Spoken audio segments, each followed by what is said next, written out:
May isang bagay na hindi agad naiintindihan ng maraming lalaki. Hindi lahat ng attractive, tumatatak. May mga lalaking gwapo, pero madaling kalimutan. May mga lalaking sweet, pero pansamantala lang. May mga lalaking maraming pera, pero walang impact. Pero may ilang lalaki na kahit mawala, hindi makalimutan. Bakit?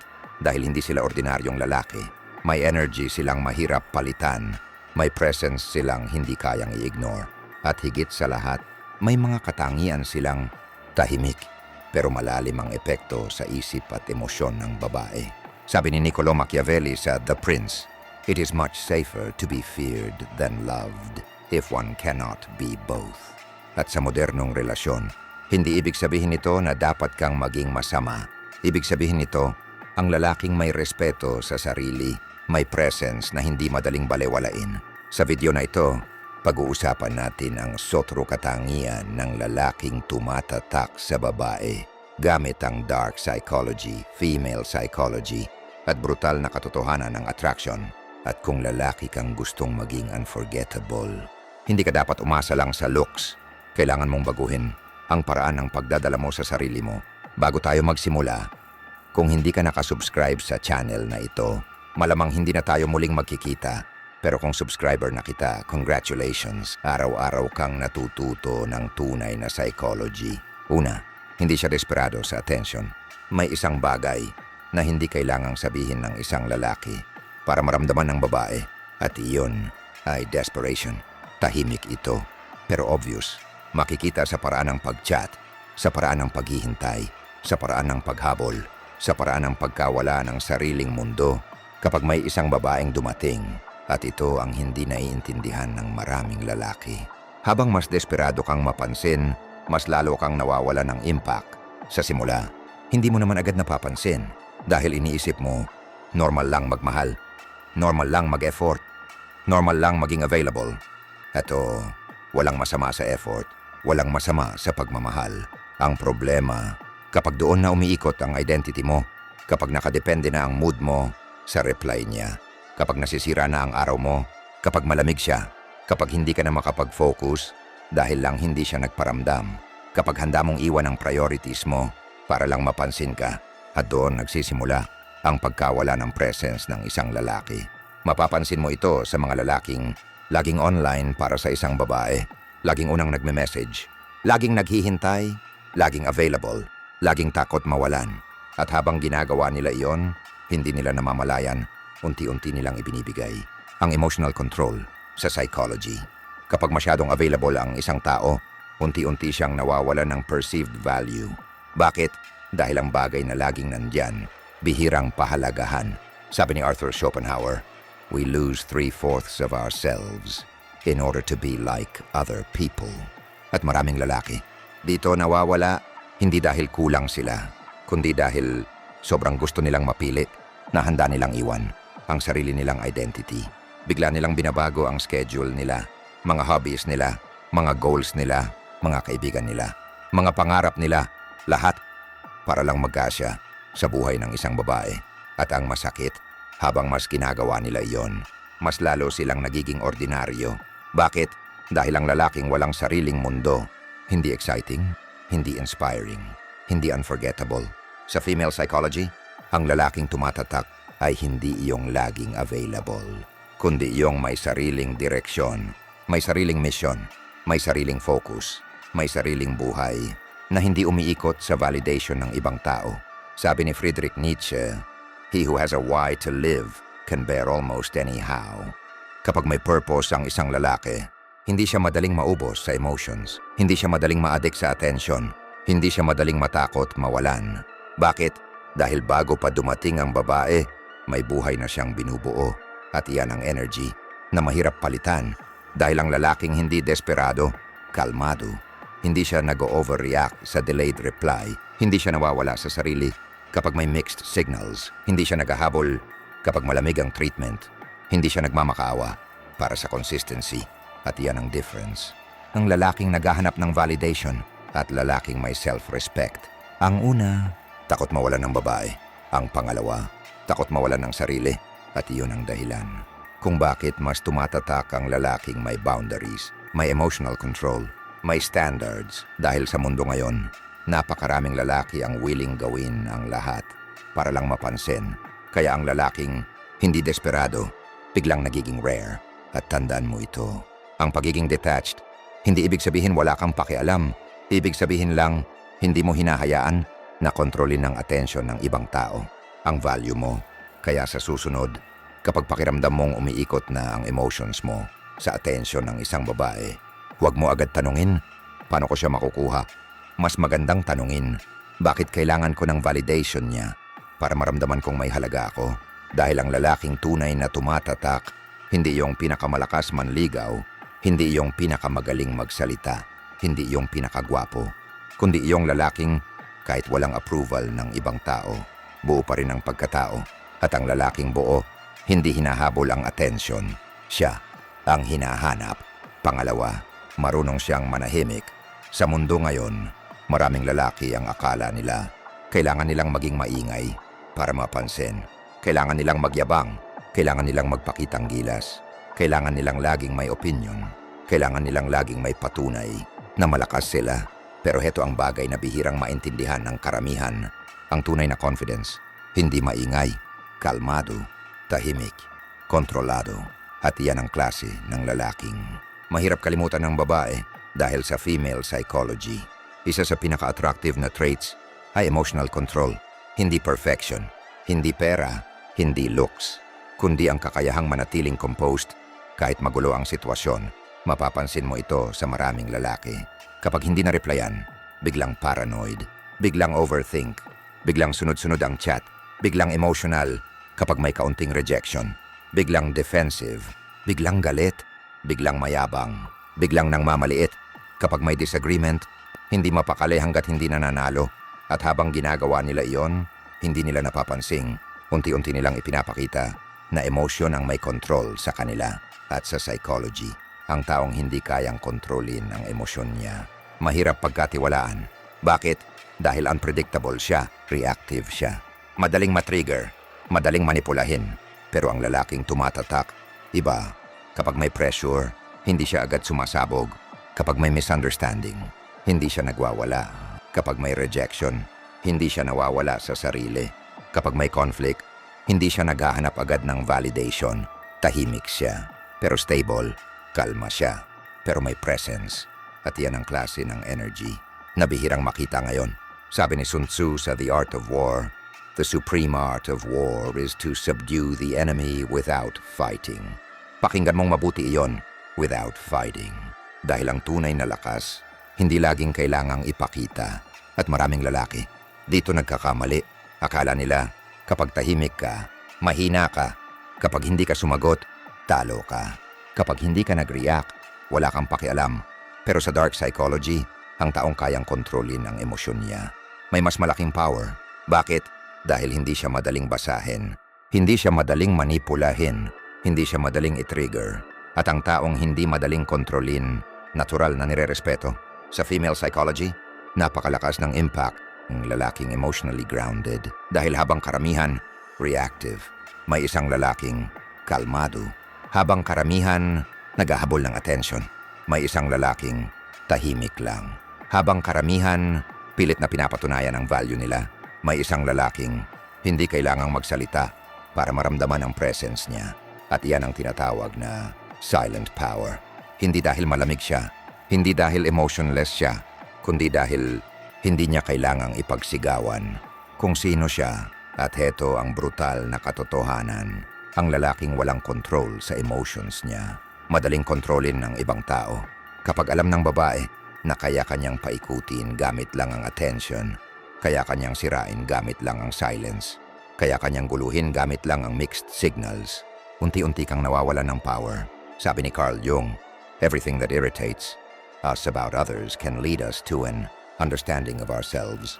At minsan, ang dahilan kung bakit sobra kang naapektuhan, hindi dahil sa ginawa nila, kundi dahil may bahagi ng sarili mong hindi mo pa kontrolado. Kaya ang lalaking tumatatak sa babae, hindi yung pinakamaingay, hindi yung laging dominant, hindi yung laging may last word, kundi yung lalaking kayang manatiling buo kahit may pressure, kayang manatiling kalmado kahit may conflict, kayang manatiling stable, kahit may emotional chaos sa paligid. Dahil sa mundo ngayon, napakaraming lalaki ang controlled by emotions. Kaya ang lalaking may emotional discipline, biglang nagiging rare. At tandaan mo ito, ang katahimikan, hindi kahinaan. Minsan, yan ang pinakamalalim na anyo ng confidence. Kaya sa susunod, kapag gusto mong patunayan ang value mo, huwag mong unahin ang pagiging maingay. Mas magandang tanungin, kaya ko bang kontrolin ang sarili ko kahit walang validation mula sa ibang tao? Dahil ang lalaking tunay na tumatatak, hindi kailangang sumigaw para maramdaman. Kapag pumasok siya sa kwarto, ramdam agad ang presence niya. At kapag umalis siya, doon mo marirealize kung gaano siya kabigat. Pangatlo, may boundaries siya kahit kanino. May isang bagay na bihirang maintindihan ng maraming lalaki at ito ang dahilan kung bakit. Madali silang maubos, madali silang manipulahin, madali silang mawalan ng respeto. At iyon ay ito. Hindi sapat ang pagiging mabait. Kung wala kang boundaries sa simula, mukhang maganda pakinggan ang pagiging laging available, laging understanding, laging nagbibigay, laging nag-a-adjust, laging umiintindi. At dahil gusto mong mahalin ka, unti-unti mong kinukumbinsi ang sarili mo na okay lang magsakripisyo, okay lang maghintay, okay lang mapagod, okay lang masaktan, okay lang maubos, basta manatili siya. At dito nagsisimulang mawala ang identity ng isang lalaki.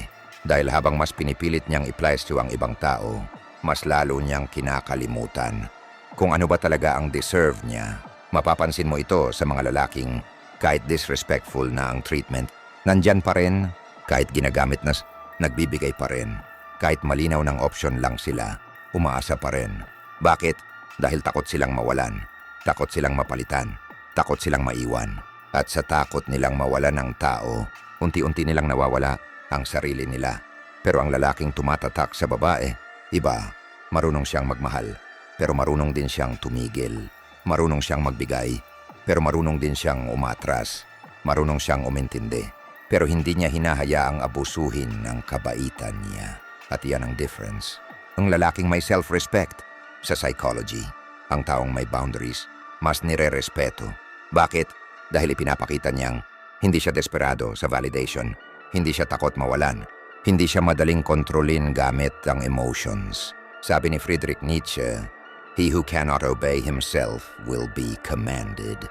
At iyan ang brutal na katotohanan. Kapag hindi mo kayang panindigan ang sarili mong standards, may ibang tao ang magdidikta kung hanggang saan kanila kayang itulak, kung gaano kanila kayang gamitin, kung gaano kanila kayang i-disrespect. At maraming lalaki dito bumabagsak dahil iniisip nila kapag mabait sila, pipiliin sila. Kapag lagi silang nandyan, mamahalin sila. Kapag tiniis nila lahat, makikita rin ang halaga nila. Pero heto ang masakit. Ang taong walang boundaries, madalas hindi pinapahalagahan dahil kapag alam ng isang tao na kahit anong gawin niya, hindi ka aalis, unti-unti niyang mawawala ang takot na mawala ka. At kapag nawala ang takot na mawala ka, nawawala rin ang respeto. Sa female psychology, ang lalaking may boundaries, may presence, may standards, may emotional discipline. Hindi siya madaling ma-pressure, hindi siya madaling paikutin, hindi siya madaling paamuin gamit lang ang attention. At iyan ang klase ng lalaking tumatatak. Hindi dahil malamig siya, hindi dahil toxic siya, kundi dahil may limit siyang hindi basta-basta binabali. At tandaan mo ito, ang boundaries, hindi paglayo sa tao, protection iyon sa sarili mo. Dahil maraming lalaki, sobrang takot masabihang selfish na handa na silang ubusin ang sarili nila para lang manatili ang ibang tao. Pero ang tunay na mature na lalaki, alam niya kung kailan siya magbibigay at alam niya rin kung kailan siya aalis. Sabi ni Arthur Schopenhauer, "A man can be himself only so long as he is alone." Kapag hindi mo kayang panindigan kung sino ka, kapag may pressure, kapag may attachment, kapag may fear of losing, madali kang mawala sa sarili mo. At iyan ang dahilan kung bakit maraming lalaki, pagkatapos ng relasyon, hindi na nila kilala ang sarili nila. Dahil buong identity nila, inikot nila sa isang tao. Kaya ang lalaking tumatatak sa babae, hindi yung laging available, hindi yung laging oo, hindi yung kayang tiisin lahat, kundi yung lalaking may standards kahit mahal niya ang tao, may boundaries kahit attached siya, at kayang magsabi ng hanggang dito lang dahil alam niya Ang tunay na pagmamahal, hindi dapat hinihingi kapalit ng self-respect. Kaya sa susunod, kapag natatakot kang mag-set ng boundaries, dahil baka mawala ang isang tao, huwag mo agad tanungin, paano ko siya mapapanatili? Mas magandang tanungin, bakit kailangan kong mawala sa sarili ko para lang may manatili sa buhay ko? Dahil ang lalaking may boundaries, hindi laging naiintindihan, pero palaging nirerespeto. At sa mundong puno ng mga taong madaling manipulahin, ang lalaking may standards, nagiging unforgettable. Pang-apat, hindi siya takot maglakad palayo, may isang katangian na bihirang makita ngayon. At kapag nakita ito ng babae sa isang lalaki, may parte sa isip niya na hindi basta-basta nakakalimot, hindi pera, hindi looks, hindi pagiging sweet, kundi ang kakayahang maglakad palayo, kahit mahal mo pa, kahit attached ka pa, kahit masakit pa. At iyan ang bagay na maraming lalaki ang hindi kayang gawin. Bakit? Dahil maraming lalaki mas takot mawalan ng tao kaysa mawalan ng sarili. Kaya kahit malinaw ng ginagamit sila, nananatili pa rin. Kahit wala ng respeto, kumakapit pa rin. Kahit sila na lang ang may effort, umaasa pa rin. At habang mas tumatagal, unti-unti silang nawawala. Hindi lang sa relasyon, pati sa sarili nila. Sa simula, hindi mo naman agad mapapansin dahil iniisip mo, ganito talaga kapag nagmamahal. Normal lang magsakripisyo. Darating din ang panahon na pipiliin niya ako. At dahil ayaw mong mawala siya, pinipilit mong intindihin lahat, kahit nasasaktan ka na, kahit drained ka na, kahit nawawala na ang peace mo, kahit unti-unti nang bumababa ang self-respect mo. At iyan ang pinakamapanganib. Dahil habang pilit mong hinahawakan ang isang tao, hindi mo napapansing, ikaw na ang nawawala. Sa psychology, ang taong takot mawalan, madaling manipulahin. Bakit? Dahil kapag alam ng isang tao na hindi mo kayang umalis, hindi ka na niya kailangang pahalagahan. At iyan ang brutal na katotohanan. Maraming lalaki ang hindi nawawalan ng babae. Nawawala sila sa sarili nilang desperation. Sabi ni Carl Jung, the privilege of a lifetime is to become who you truly are. Pero paano mo makikilala ang sarili mo? Kung buong buhay mo nakadepende sa pagpili ng ibang tao, paano ka magiging buo? Kung ang value mo nakasalalay sa atensyon ng isang babae. At dito na iba, ang lalaking tumatatak dahil kaya niyang magmahal nang hindi nawawala ang sarili niya. Kaya niyang maging loyal nang hindi nagmamakaawa. Kaya niyang magbigay nang hindi inuubos ang dignidad niya. At higit sa lahat, kaya niyang umalis kapag wala ng respeto. At hindi iyon kayabangan, hindi iyon ego, self-respect iyon. Dahil naiintindihan niya ang isang bagay na hindi maintindihan ng karamihan. Hindi sapat ang feelings kung wala ng value ang presence mo. Maraming lalaki nananatili hindi dahil mahal pa nila. Nananatili sila dahil natatakot silang magsimula ulit. Takot silang mapag-isa, takot silang mapalitan, takot silang tanggapin na hindi sila pinili. At dahil sa takot na yon, mas pinipili nilang mabuhay sa relasyon na unti-unti silang pinapatay. Pero ang lalaking may standards, hindi pumapayag na manatili sa lugar na unti-unti siyang sinisira. Sabi ni Friedrich Nietzsche, to live is to suffer. To survive is to find meaning in the suffering. At minsan, ang tunay na strength, hindi nasa pananatili, nasa pag-alis dahil kailangan ng matinding lakas para bitawan ang taong mahal mo kapag alam mong hindi ka na nirerespeto. At iyan ang dahilan kung bakit tumatatak ang lalaking kayang maglakad palayo dahil bihira iyon. Sa mundong puno ng mga lalaking handang gawin ang lahat para lang may manatili, ang lalaking kayang magsabi ng, mahal kita, pero hindi ko hahayaang mawala ang sarili ko. Biglang nagiging unforgettable. Sa female psychology, ang lalaking may kakayahang umalis, may emotional power, hindi dahil toxic siya, kundi dahil hindi siya controlled by fear, hindi siya controlled by loneliness, hindi siya controlled by attachment. At ang taong hindi madaling kontrolin, natural na nirerespeto. Kaya tandaan mo ito, ang tunay na confidence, hindi iyong kayang manghabol, kundi iyong kayang bumitaw kapag nawawala na ang dignity mo. Kaya sa susunod, kapag natatakot kang mawala ang isang tao, huwag mo agad tanungin, paano ko siya mapapanatili? Mas magandang tanungin, kapag nanatili ako rito, sarili ko pa ba ang natitira? Dahil ang lalaking tunay na tumatatak, hindi iyong laging nananatili, kundi iyong lalaking kayang maglakad palayo nang hindi nawawala ang respeto sa sarili niya. At sa huli, yan ang klase ng lalaking hindi basta-basta nakakalimutan, Kaya tandaan mo ito. Hindi mo kailangang maging pinakagwapo para tumatak. Hindi mo kailangang maging pinakamayaman para respetuhin. At hindi mo kailangang habulin ng lahat ng babae para maging unforgettable. Dahil ang lalaking may direksyon, may emotional discipline, may boundaries, at may respeto sa sarili. Hindi kailangang magmakaawa para mapansin. Ramdam siya at ang pinakamapait na katotohanan, kapag natutunan mong piliin ang sarili mo, doon ka nagsisimulang hindi makalimutan. Kung may natutunan ka, i-comment mo. Pipiliin ko ang sarili ko at kung gusto mo pa ng brutal na katotohanan tungkol sa dark psychology, female nature at self-mastery, subscribe dahil dito, hindi ka lang matututo, magigising ka